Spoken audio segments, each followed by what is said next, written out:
আজকে দৌলতাবাদ অঞ্চলে দৌলতাবাদ সমবায় কৃষি উন্নয়ন সমিতি লিমিটেডের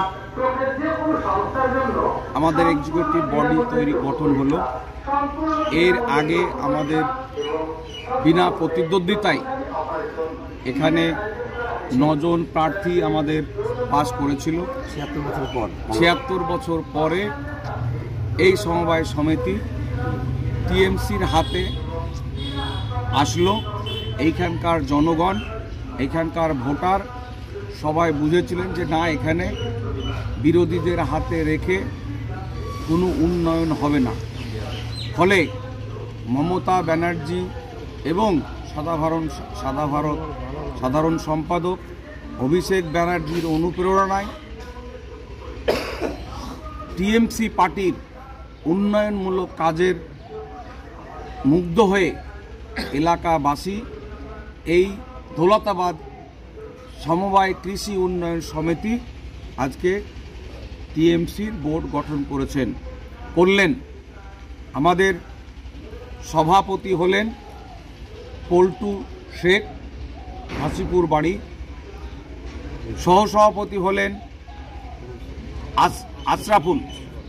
আশরাফুল মণ্ডল, খুবই আমাদের কাছের মানুষ এবং খুব বোঝে।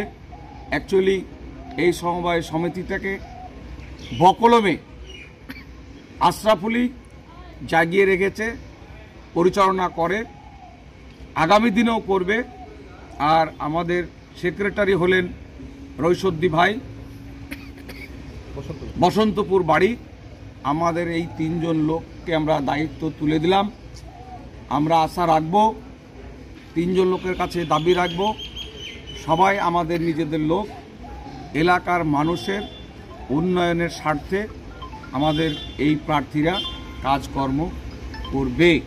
আমাদের সঙ্গে আমার এক বর্ষিয়ান,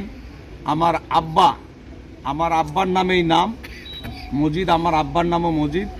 এখানে একজন আমাদের প্রার্থী আছেন, উনার নামও মজিদ, বয়স অনেক, 100 বছর বয়স। উনাকে আমরা এই প্রতিষ্ঠাতে আমরা রেখেছি।